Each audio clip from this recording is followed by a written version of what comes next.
everybody, I'm Chuck Schiele with Making Music Magazine, and today I'm going to show you how to record an acoustic guitar in stereo. In this demonstration we'll go over signal chain, mics and miking, preamp, channel strip briefly, interface, track assignment, tracking the part, mixing, and post.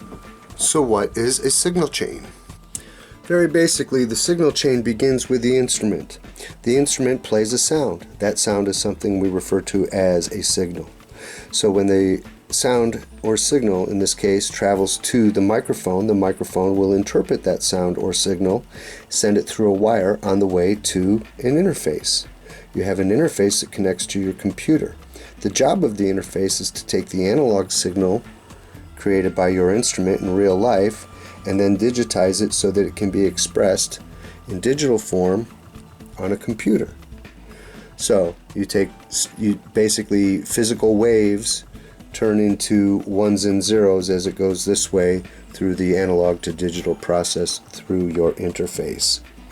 So once you get that and you put it into the computer, then you can work with it and you can basically shape up your music, your composition, your song into exactly the way you want it to be, and then you can express it to the speakers or headphones and also save it to a file. In this demonstration we're going to show the added step of inserting a preamp right here, because some of the condenser microphones require a preamp or a channel strip. A channel strip is a preamp with added features such as compression, EQ, and so on, and that will insert into the chain here before we get to the interface. So we'll have one mic that goes directly to the interface and the other mic that makes a visit to the preamp. In this case it's going to be my Avalon, and that will then go to the interface. Let's talk about mics and miking. Today we're going to use two microphones for this demonstration. One is an AKG 414, which is a standard 5-pattern microphone that you'll find in most any studio in the world, and we're going to use an SM57, which is a cardioid 1-pattern microphone that is also found probably in every musician's bag. Okay, so I like the AKG 414 at the bout because well, first of all, it's a condenser microphone, so the accuracy is incredible.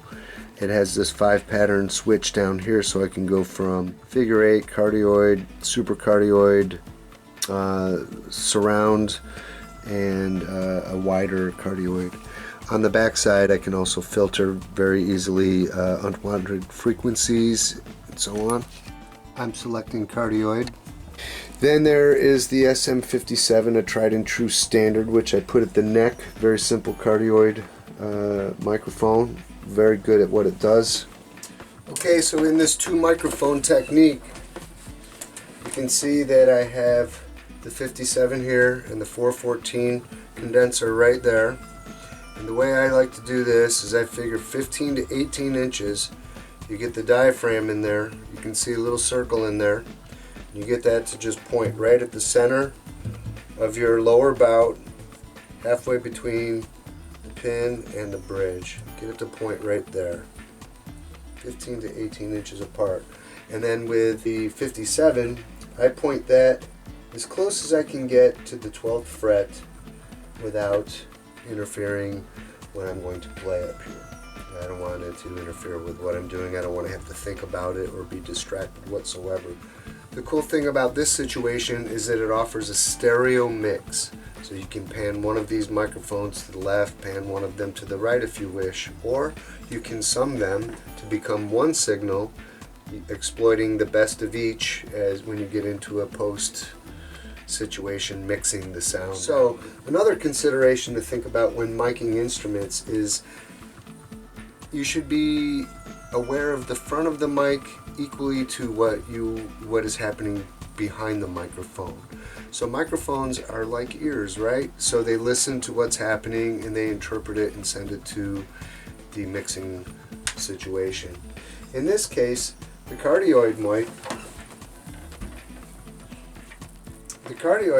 is going to hear kind of in this sort of a triangle cone shape. It hears this way, so it does not hear out here very well, and it hears very little behind.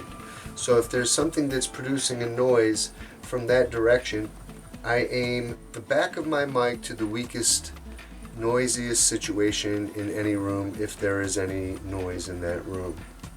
So the same thing with the condenser microphone. I can turn off the back of the mic, but I can also turn it on. This one I cannot.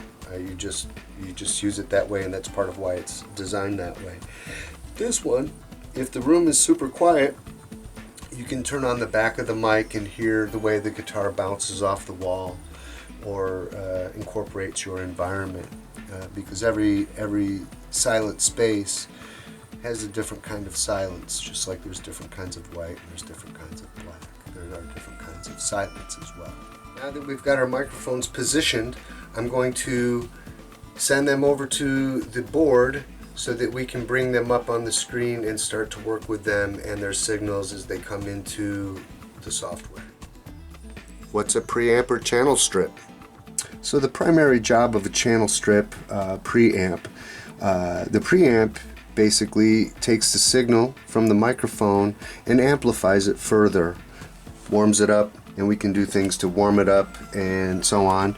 And then from there we can add a compressor to help shape and get it to fit into the mix. I've got a cool meter here that lets me keep track of clipping or the signal strength and so on. I have a detailed EQ over here that further allows me to shape and accentuate all the positive things that I enjoy about my guitar sound, and while attenuating or diminishing aspects that I enjoy less. So now our signal has been treated by the channel strip and will now travel to the interface where it will meet the computer. And once it hits the computer, we can start recording. Now remember, as a side note, the most important element of recording is preparation.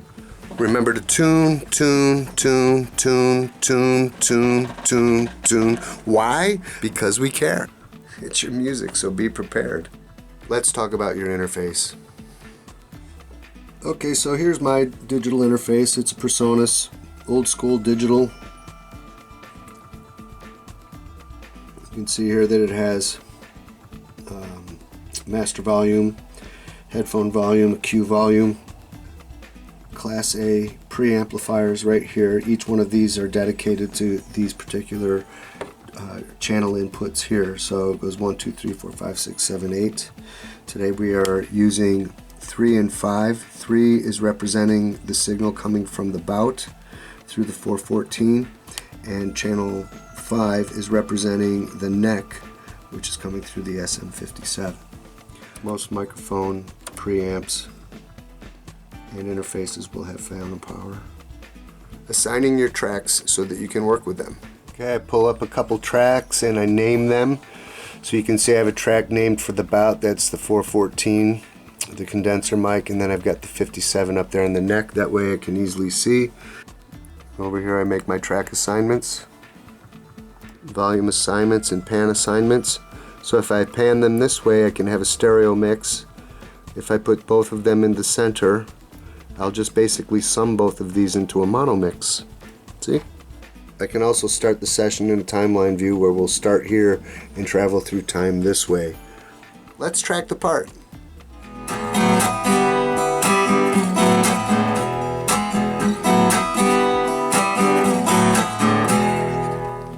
And then you bring it all together in mixing and post. Okay, let's see what we got.